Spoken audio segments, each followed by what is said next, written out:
Saudara, lagu yang kita nyanyikan tadi, Kau Diamkan Badai dan Kau Membelah Laut adalah satu lagu yang ditulis oleh seorang sahabat saya.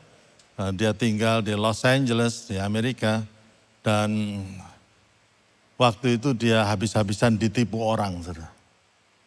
The darkest moment of somebody, ya, waktu yang gelap dalam kehidupan seseorang itu bisa memunculkan yang terbaik dalam kehidupannya. Dan dia menciptakan lagu itu, dan lagu itu dipopulerkan oleh seorang yang pintar nyanyinya, suaranya hebat, saudara. Dan ini penyanyi ini suaminya baru meninggal karena COVID, saudara.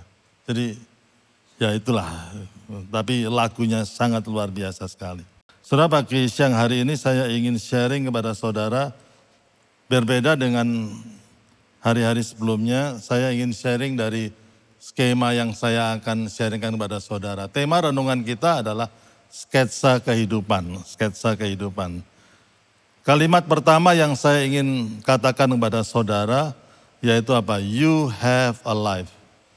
Saudara ini memiliki kehidupan, you have a life. Kita ini semua makhluk hidup, betul nggak saudara?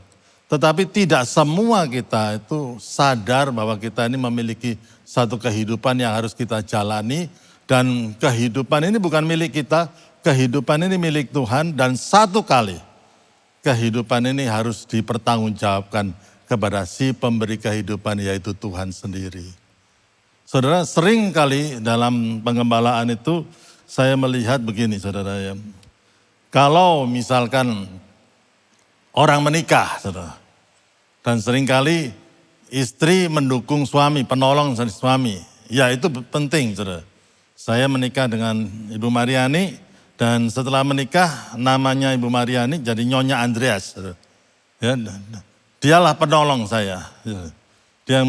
Nah, hanya karena menikah bukan berarti seorang istri kehilangan kehidupannya. Saudara.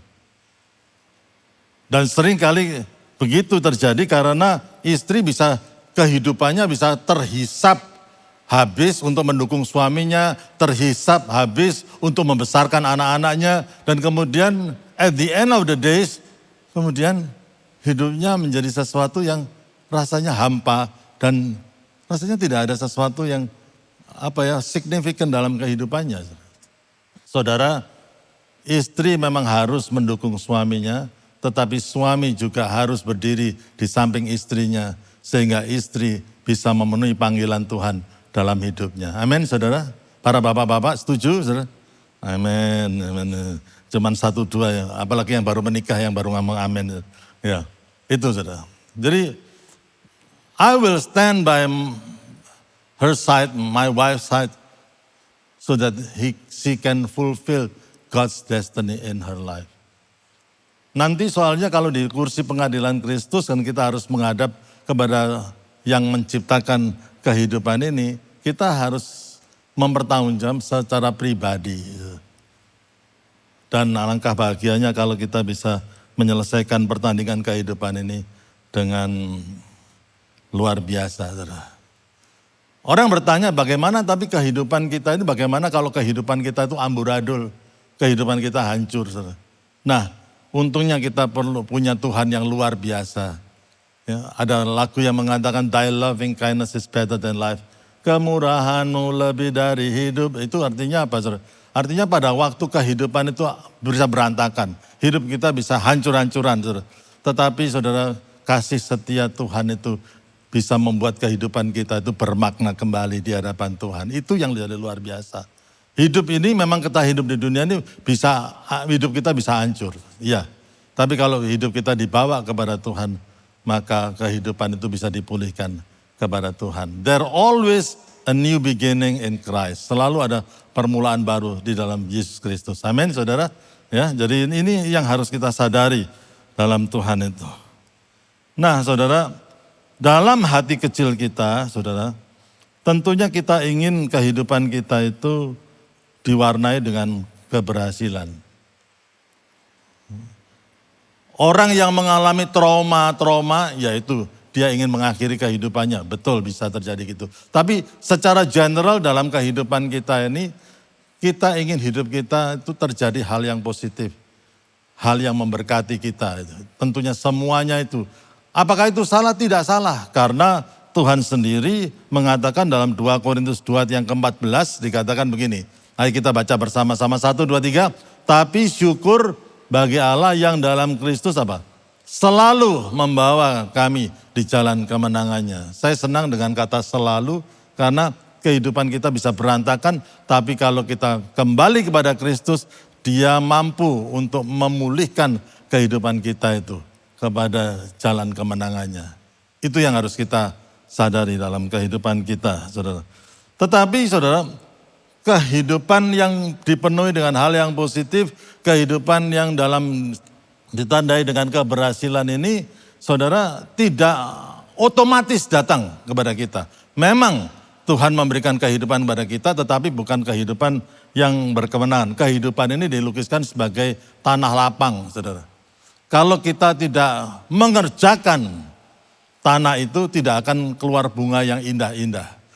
Juga demikian ini dengan kehidupan ini. Kalau kita nggak work out, kalau kita nggak develop dalam kehidupan ini sesuatu yang benar, saudara, maka kehidupan ini tidak menghasilkan sesuatu yang indah dalam kehidupan ini, saudara. Nah, salah satu yang bisa menyebabkan kita ini mengalami keberhasilan atau hal-hal yang positif terjadi, berkat Tuhan pun terjadi dalam kehidupan ini, salah satunya itu apa, saudara? Yaitu kita perlu nyali, saudara, atau keberanian, atau langkah iman. Ketiganya ini adalah sama, cuman kalau nyali itu jarang dikatakan nyali, saudara. Masalahnya saudara, nyali ini tidak diajarkan di universitas. Orang itu harus punya nyali, saudara. Ada pepatah mengatakan, the strength or expand of our life in the proportion of somebody's courage. Berkerut atau menyusut atau mengembangnya satu kehidupan itu tergantung daripada keberanian seseorang, saudara. Tuhan memang memberikan kita kehidupan. Ada pepatah yang mengatakan kalau orang-orang itu menikmati pantai dalam hidupnya, dia tidak akan pernah menemukan daratan atau pulau yang lain sebelum dia berani meninggalkan pantai yang dia nikmati. Kita semua mungkin bisa santai-santai membuat satu comfort zone, saudara.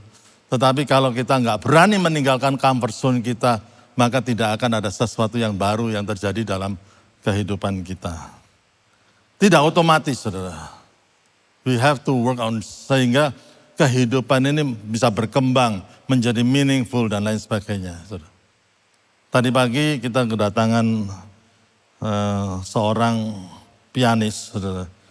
Dia hari ini dia langsung cabut setelah kebaktian pertama. Adiknya masih di sini, ya. Stephen Tanus, adiknya Sharon Tanus ada dalam kebaktian ini, saudara.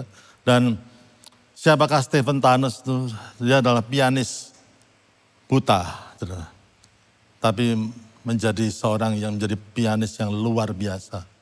Dia lulusan daripada Yong Suttoh Conservatory di Singapura, saudara. Dalam waktu pandemi itu, kapan hari itu dia diterima di salah satu konservatori di Swiss untuk S2-nya, saudara.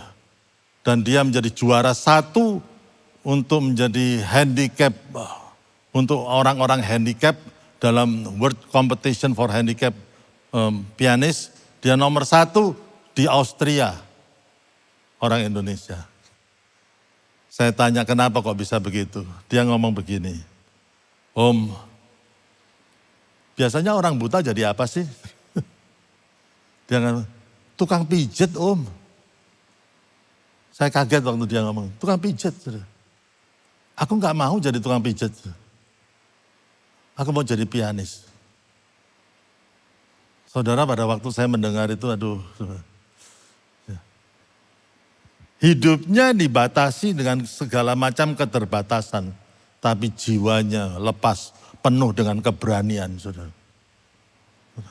Kenapa dia dari kebaktian pertama ini langsung pergi, saudara? Karena apa? Nanti sore-sore mau belajar naik kuda, saudara. Loh, ya ampun, ya ampun. Ada yang ngomong ya ampun, saudara. Naik kuda. Saudara. Saya aja nggak berani, saudara. Saya takut kalau nanti kudanya naik saya. Saudara. Gitu. Bahaya. Saudara. Lu bahaya sungguhan. Tapi kok ini berani, saudara. Tapi konon ceritanya dia ngomong gini, kuda itu juga tahu kalau orang itu handicap. Tahu. Dan dia pernah diterapi, karena dia orang handicap ya nggak bisa lihat, itu kuda dulu pernah diterapi dengan binatang itu bisa lebih dekat dan menyadari keberadaan a handicap person. Loh, saya beberapa tahu juga gitu saudara. Itu saudara. Saudara, how is your life? Apakah kehidupanmu biasa-biasa saja? Apakah kehidupanmu ya begitu-begitu saja bertahun-tahun? Apakah saudara exciting about your life? Apakah saudara sudah puas dengan apa yang kau lakukan dalam kehidupan saudara, saudara? Saya waktu pandemi itu dikagetkan, saudara. Karena kita pun mengalami financial problem dalam gereja ini waktu masalah pandemi. Dan kemudian istri saya mengatakan, aku mau buat papan bunga dan jualan papan bunga. Loh, ini bukan promosi loh, ini bukan promosi. Nah terus gimana saudara? Awalnya gimana saudara? Waktu saya ulang tahun biasanya dikasih kado, ini enggak dikasih kado, dikasih papan bunga. Loh, ya sudahlah ya, papan bunga. Saya lihat, loh kok bisa ya membuat papan bunga. Dan dikembangkan.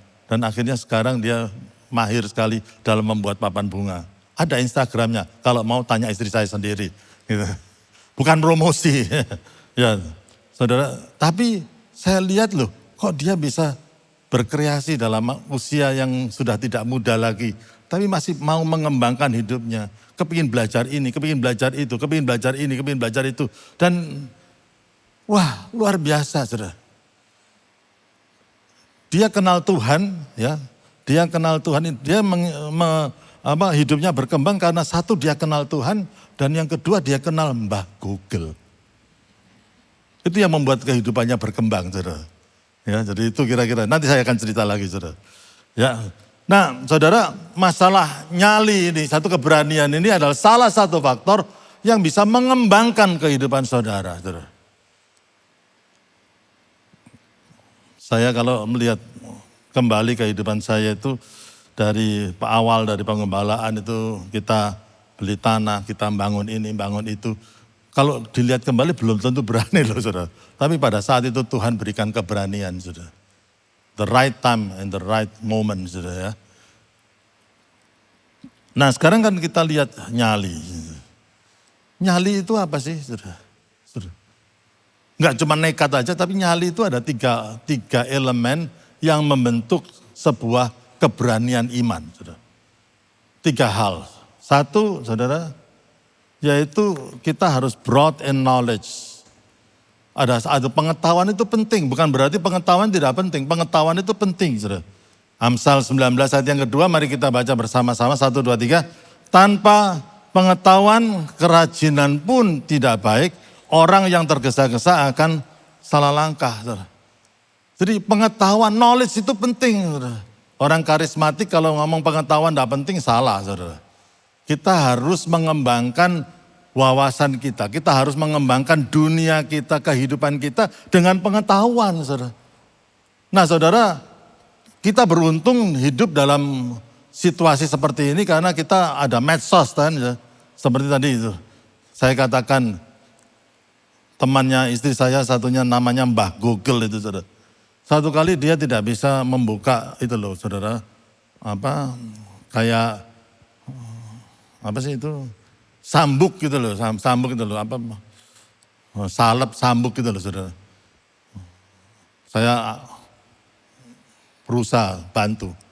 Tapi keras saya buka, nggak bisa dibuka saudara. Saya nggak tahu kalau istri saya itu lagi calling Mbah Google, saudara. Katanya Google, saudara tahu bagaimana membuka salep yang sulit dibuka, saudara. Dikasih karet, sudah tak kasih karet, tidak bisa, saudara. Katanya Mbah Google itu dibanting, saudara. Nah maksudnya dia didok-dok di lantai gitu, saudara. Begitu, coba kita turuti aja Mbah Google. Dok, kebuka saudara. Coba saudara nanti di rumah. Kalau sudah sulit membuka itu ada salep apa. Coba, ternyata begitu mudahnya saudara. Saya baru, waduh, knowledge, itu knowledge. Orang yang menang dalam knowledge, dalam pengetahuannya, menang dalam kehidupannya saudara.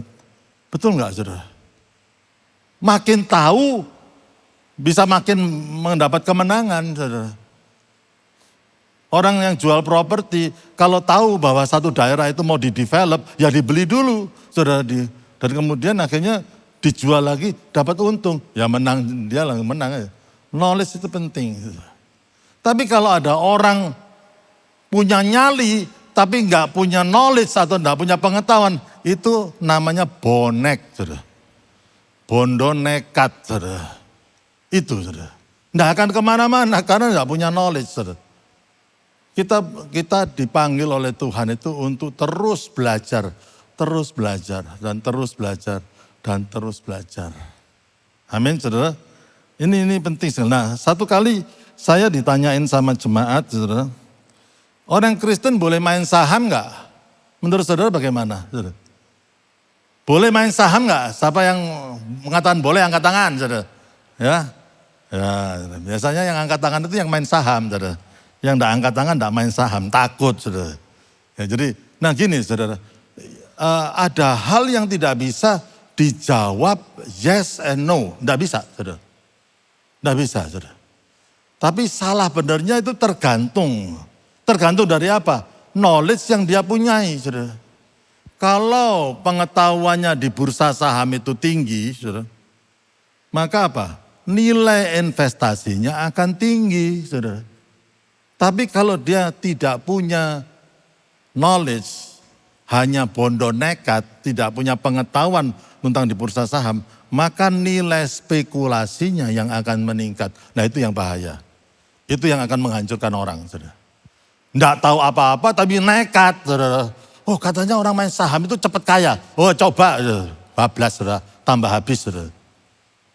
Karena saudara ini knowledge itu penting saudara. Oleh sebab itu sampai kapanpun juga jangan pernah berhenti untuk belajar dan menambah pengetahuan saudara. Buku apa yang saudara terakhir ini saudara baca? Mama saya itu, saya kagum dengan mama saya karena di usia 93 tahun ini dia masih membaca buku, dia menulis, meringkas khotbah dan lain sebagainya. Kemudian dikirimkan ke teman-temannya, ke family-familinya. Saudara, never too old to study. If you stop studying, kalau saudara berhenti belajar, saudara berhenti bertumbuh. Mama saya selalu mengatakan begini, saudara. Ada pepatah yang mengatakan begini. Gitu. Nek mripate padang, atine jembar. Pepatah bahasa Jawa, saudara. Kalau matanya terang, hatinya bisa lapang. Kenapa banyak orang pandangannya menciut, perspektifnya itu kecil sekali. Karena nggak pernah melihat perspektif yang besar. Saudara. Dan pada waktu engkau belajar, pengetahuanmu semakin meluas, saudara. Engkau semakin juga berani, saudara. Ya, engkau semakin berani mengimani, ambil langkah iman, saudara.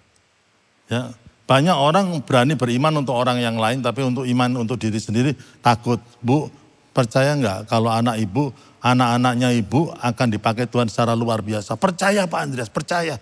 Saya percaya sama Tuhan. Percaya enggak kalau ibu sendiri akan dipakai sama Tuhan? Oh, siapa saya Pak Andreas? Saya ini enggak pendidikan, biar anak-anak saya yang, nah, saudara. Kadang-kadang mengimani untuk orang lain lebih gampang untuk mengimani diri sendiri, saudara. Hatinya bisa ciut. Kenapa? Tidak ada nyalinya, tidak ada imannya, tidak ada keberanian untuk itu. Yang kedua, saudara, bukan hanya broad in knowledge, tetapi deep in skill. Orang yang skillful, saudara. Amsal 22 itu 29, ayo kita baca bersama-sama, 1, 2, 3. Pernahkah engkau melihat orang yang cakap dalam pekerjaannya? Di hadapan raja-raja ia akan berdiri, bukan di hadapan orang-orang yang hina. Jadi skill itu penting, bukan hanya pengetahuan saja, tapi pengetahuan itu diwujudkan juga di dalam keterampilan, saudara. Keterampilan. Banyak lulusan teknik sipil yang kalah pinter sama mandor, saudara. Mandor itu pinter, saudara, karena dia praktikal dalam orang hanya kalau insinyur teknik sipil hanya tahu pengetahuan saja, tapi kalah pinter sama mandornya, saudara. Jadi mari kita belajar juga bukan hanya pengetahuan, tapi praktikalnya saja. Saudara. Ini yang disebut experience, ini yang disebut pengalaman itu ini. Saudara, semuanya ini. Jadi bukan hanya punya knowledge, tapi punya skill. Saudara. Olahragawan semuanya tahu tentang pentingnya knowledge, saudara. Kalau saudara, siapa yang main tenis, saudara? Main tenis? Ada yang main tenis di sini? Ya, tetap masuk surga ya. Ya. Satu kali saya ngomong gini, olahraga di surga itu cuman golf, saudara. Kenapa, saudara? Karena Mazmur 23 mengatakan, ia membimbing aku ke air yang tenang dan rumput yang hijau. Apa itu? Itu lapangan golf. Ya. Dan gadamu dan tongkatmu itu yang menghibur aku. Lah, tongkat apa yang bisa menghibur kita?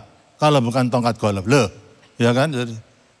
Terus habis kebaktian ada orang yang mengatakan, loh, Pak Andreas, masa hanya pegolf saja yang masuk surga? Ini kan ngomong bercandaan.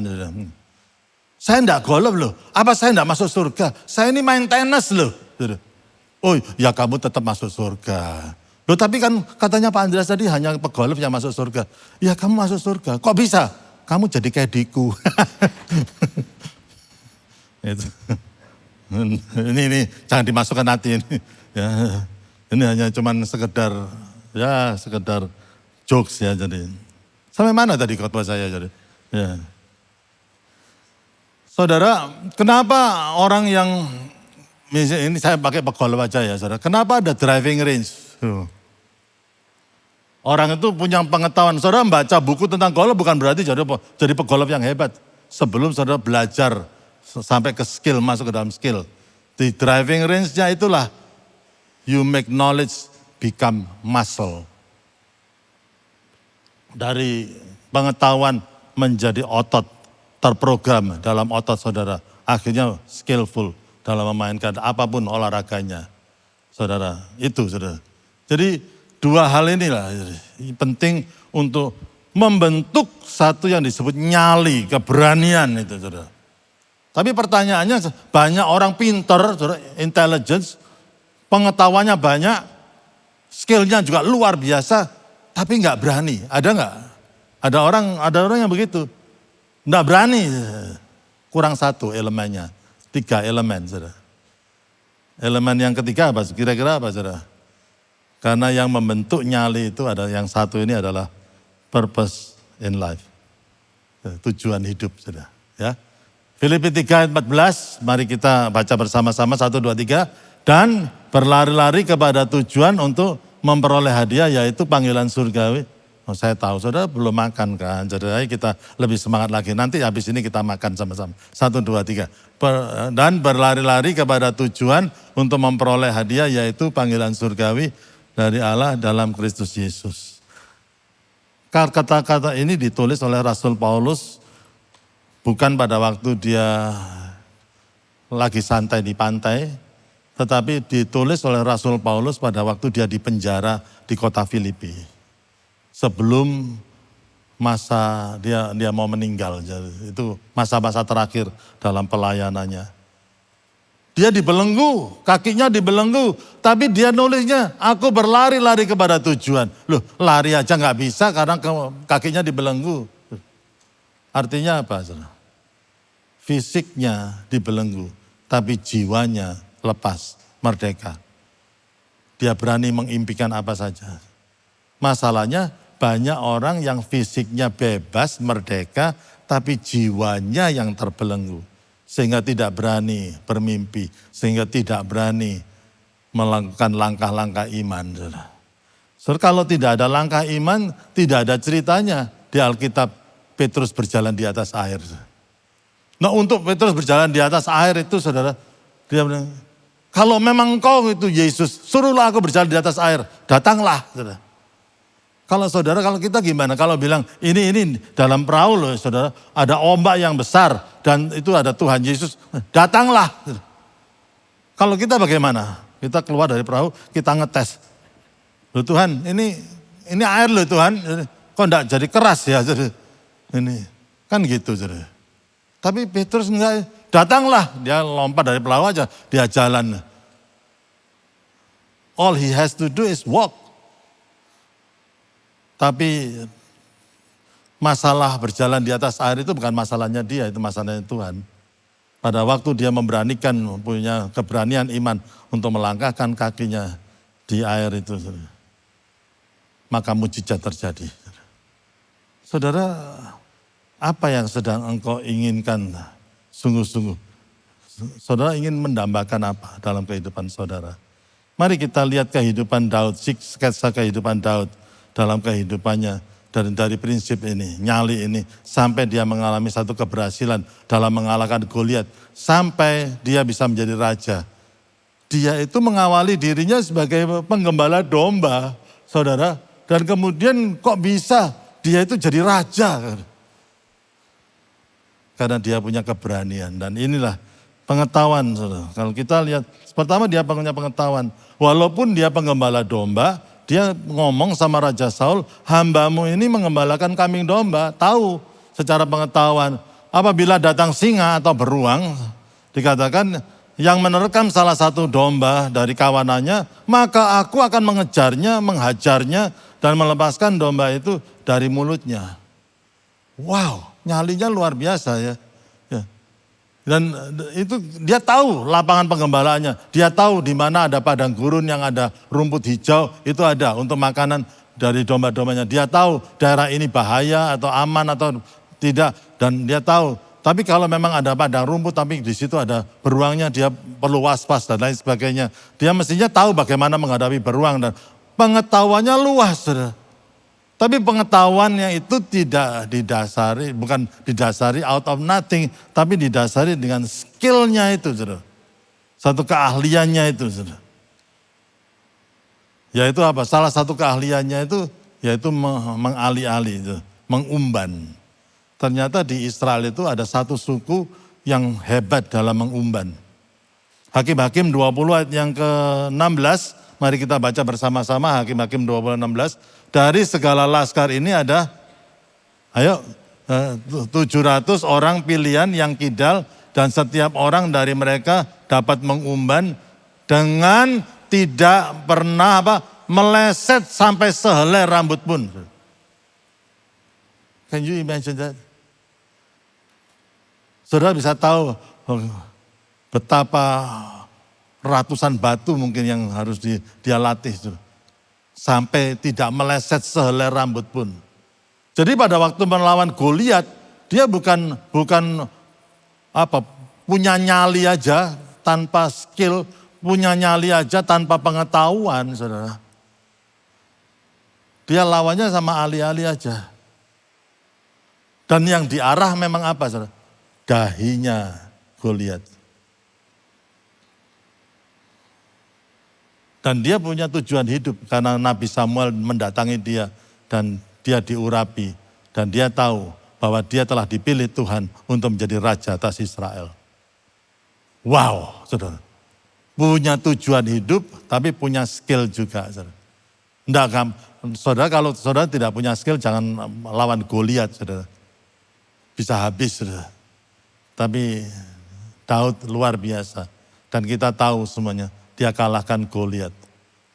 Dan akhirnya kita tahu dalam firman Tuhan, dia menang perang, dia menang perang, dia menang perang.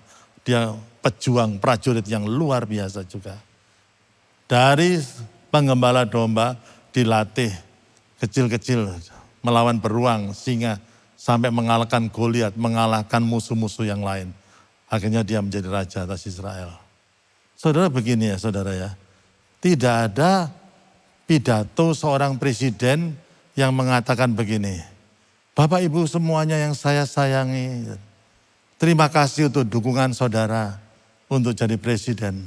Sebetulnya saya tidak mimpi jadi presiden, saya cukup kaget kalau saya dipilih jadi presiden, saya ini kaget loh. Tapi terima kasih untuk dukungan saudara. Tidak mungkin ada kayak gitu. Dia sudah mengimpikannya. Dia ada impiannya bisa di sini. Dia melengkapi dirinya. Karena mau sebelum jadi presiden itu debat calon presiden. Kelihatan pinter yang mana presiden yang akan dipilih. Saudara dari situ pengetahuannya, skillfulnya. Apakah dia pernah pengalamannya mengembangkan daerah tertentu sehingga jadi luar biasa dan lain sebagainya. Saudara semuanya itu. Dan akhirnya itu yang membuahkan keberhasilan dalam kehidupannya. Oke, sekarang next. Ya. Sekarang kita tahu sekarang bahwa nyali itu membuahkan salah satu faktor kita ini berhasil dalam kehidupannya itu yaitu adanya keberanian. Saya interview banyak orang, saya tanya kalau ada businessman yang sukses itu pasti dalamnya itu ada keberaniannya, ada nyalinya itu. Dan itu nggak bisa dipelajari di universitas saja saudara ya. Itu lebih daripada itu. Saudara. Nah ada purpose of life. Ya. Itu. Nah saudara saya ingin bertanya kepada saudara. Kalau ada orang yang bukan Kristen menerapkan prinsip ini saudara. Kira-kira sukses atau enggak? Ya? Kalau ada orang yang tidak mengenal Tuhan kalau menerapkan prinsip ini kira-kira sukses atau enggak? Ya? Hah? Apa? Sukses. Karena all truth is God's truth. Semua kebenaran itu adalah kebenaran dari Tuhan. Saudara, memang tidak ditulis di dalam Alkitab semuanya. Ya. Di pompa bensin dilarang merokok, tidak ada di Alkitab, saudara. Tapi kita tahu bahwa itu tidak baik dilakukan. Saudara bisa kebakaran, ya kan? Nah, orang yang tidak kenal Tuhan, jika dia menerapkan prinsip ini, dia akan berhasil dalam hidupnya. Tapi sebaliknya orang Kristen yang menyebut dirinya Tuhan, yang kalau malas-malasan kerja, banyak orang Kristen yang tidak berhasil dalam hidupnya. Nah itu adalah realita yang kita hadapi. Betul nggak saudara? Saya rindu saudara ya, kita semua yang ada dalam gereja ini memiliki kualitas seperti ini. Sehingga apa? Kalau ada company yang mau cari pegawai yang terbaik itu ada di gereja MDC Masa Depan Cerah. Kalau ada orang mau cari manajer, mereka bisa temukan di gereja MDC Masa Depan di Surabaya ini. Amin saudara. Jangan sampai orang luar mengatakan, ojo cari orang MDC, males-males. Waduh, saya bisa nanti tidak masuk surga loh saudara. Tapi inilah yang kita harus mempunyai prinsip ini sehingga kita bisa mengalami kemenangan dalam kehidupan kita. Ya. Tetapi apa bedanya kalau orang itu kenal Tuhan dan orang itu tidak kenal Tuhan? Berhasilnya sama-sama berhasil. Tapi apa bedanya saudara? Kalau orang itu tidak mengenal Tuhan maka endingnya yang akan berhasil yaitu apa saudara? Kalau orang tidak mengenal Tuhan endingnya itu untuk dirinya sendiri. Untuk kemuliaan bagi dirinya sendiri saudara. Dia pikir dia yang pinter, dia pikir itu pengetahuan yang dia pelajari, dia pikir dia yang terampil, dia pikir itu ambisinya. Aku punya ambisi karena ambisiku itu akhirnya aku bisa berhasil dan ini sekarang ya karena semuanya karena aku sebenarnya. Itu sudah. Itu kalau orang tidak kenal Tuhan itu bisa gitu. Nanti saudara. Kalau orang itu kenal Tuhan, saudara beda saudara. Bukan kemuliaan untuk diri sendiri tetapi kemuliaannya itu untuk Tuhan kan saudara. Kita tahu semuanya ya. Kemuliaannya itu untuk Tuhan. Karena apa? Dia tahu, saudara sadar bahwa semua itu adalah pemberian Tuhan. Everything in God's favor. Roma 11 ayat 36 bahwa dikatakan bahwa segala sesuatu itu dari dia, oleh dia, dan kepada dia atau untuk dia. Saudara. Dia sadar itu saudara. Kalau Tuhan kasih pengetahuan yang luas, karena Tuhan berikan intelligence yang cukup pintar. Kalau dia bisa menjadi seorang ahli, dia sadar bahwa Tuhan yang kasih talenta. Saudara. Dan Tuhan yang kasih tujuan hidupnya ini. Sehingga pada waktu ada keberhasilan, dia tidak memegahkan dirinya, tapi kemuliaan bagi nama Tuhan. Karena semuanya itu dia sadar bahwa God's favor. Nah, jemaat itu perlu diingatkan hal ini, jangan sampai kita terjebak kepada yang semula itu, bahwa semuanya itu gara-gara aku. Gitu. Banyak orang yang ngomong begini ya, Tuhan ya Tuhan, tapi aku ya kerja keras kok. Loh iya, saudara harus bekerja keras. Tapi kalau misalkan saudara tidak dikasih kesehatan sama Tuhan juga tidak bisa berhasil.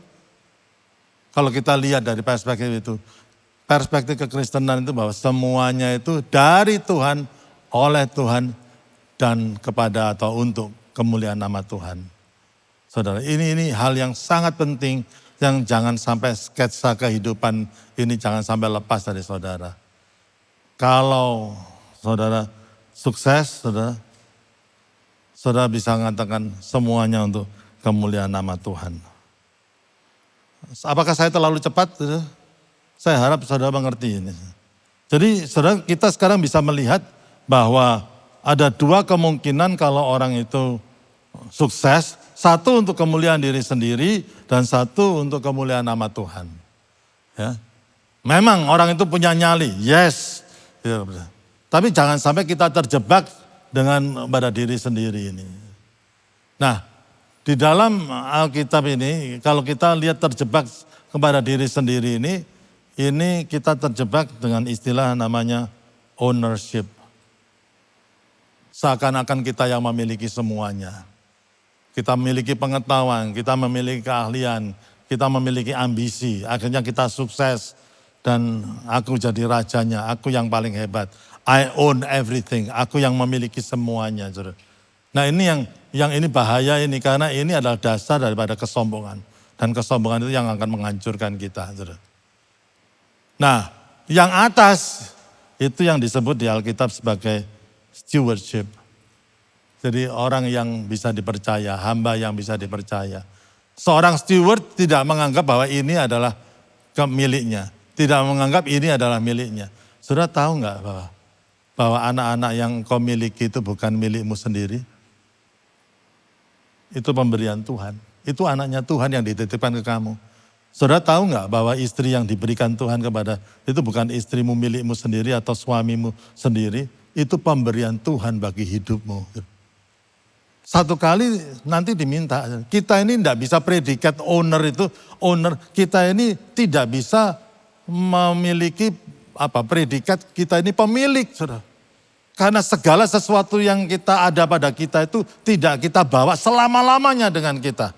Yang bisa memberikan, yang bisa diberi predikat pemilik itu adanya Tuhan sendiri. Karena kalau sudah itu di tangan Tuhan, dari kekal sampai kekal itu di tangan Tuhan. Tidak bisa dirampas, bahkan kematian pun tidak bisa merampas dari tangan Tuhan. Itulah dia pemilik segalanya. Kita ini hanya orang yang bisa dipercaya. We are not the owner of everything. Karena kita nggak bawa mati harta kita. Kita nggak bawa mati. Yang itu. Nah saudara bahayanya. Ada pepatah yang mengatakan begini. Orang miskin adalah orang yang tidak memiliki apa-apa kecuali uang. Orang miskin adalah orang yang tidak memiliki apa-apa kecuali uang. He owns everything. Tapi apakah dia memiliki sahabat yang karib, yang sejati? Hati-hati ke jalan salah, kita mengembangkan kehidupan kita di arah yang keliru. Don't try to climb at the top of the wall only to find out that you have climbed the wrong wall. Jangan sampai saudara punya ambisi mau ke atas hanya untuk menemukan saudara telah memanjat dinding yang keliru. Segalanya itu, ini berakhir di bumi ini. Ini selama-lamanya ada di surga. Sebetulnya kita dipanggil untuk menjadi penyembah. Seorang penyembah itu saudara ini saudara. Seorang penyembah yang benar bukan menyembah Tuhan dengan mulutnya saja. Tapi dia menyembah Tuhan dengan hidupnya. Dia mempersembahkan kesuksesannya. Semuanya untuk kemuliaan nama Tuhan. Nah saudara kalau saudara terjebak di sini saudara. Nanti masa tuanya itu saudara terperangkap dengan insecurity. Rasa tidak aman. Karena saudara tahu bahwa ini tidak akan memberikan jawaban damai dalam kehidupan saudara. Tapi kalau saudara mau mengambil value ini, stewardship, saudara akan menjadi orang yang paling bahagia di dunia ini, saudara.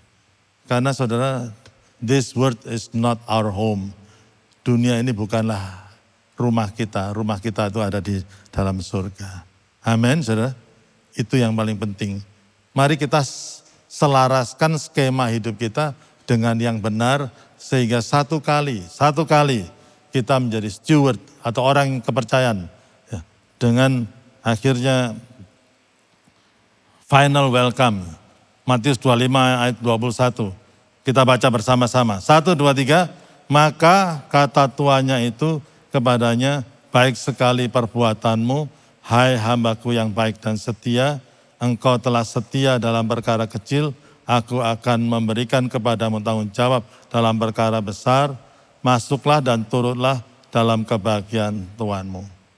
Saudara, tidak ada sukacita yang melebihi kalau Tuhan akhirnya dalam akhir hidup kita, Tuhan mengatakan, engkau adalah hambaku yang baik dan setia. Turutlah masuk dan masuklah dan turutlah dalam kebahagiaan Tuhanmu. Tidak ada sukacita yang lebih daripada itu, saudara. Kalau kita bisa melihat bahwa hidup di dunia ini sementara dan semua itu dipercayakan kepada kita dan kita gunakan, kita kembangkan untuk melebarkan kerajaannya dan untuk kemuliaan namanya. Kita mendidik anak bukan supaya apa? Kita bermegah atas prestasi anak, saudara. Banyak ibu-ibu, anak-anak dileskan ini, yang anakku les Korea loh, anakku les gitar, anakku les piano loh. Kalau pinter, mamanya yang bangga, saudara. Anaknya yang stres. Betul nggak, saudara? Jadi anak saudara itu bukan milik saudara, saudara. Biarlah anak itu bertumbuh menjadi orang yang sangat memuliakan nama Tuhan.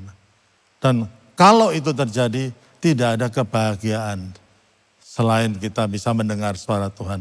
You are a faithful servant. Karena kamu telah melakukan segalanya itu untuk kemuliaan nama Tuhan. Berbahagialah kepada setiap saudara. Hari ini memang gereja harus diingatkan tentang masalah ini. Dan mari kita menyelaraskan kehidupan kita. Sehingga satu kali kita mendengar suara Tuhan Yesus mengatakan, engkau hambaku yang setia, masuklah dan turutlah dalam kebahagiaan Tuhanmu. God bless you all. Amen. Amen, amen, amen.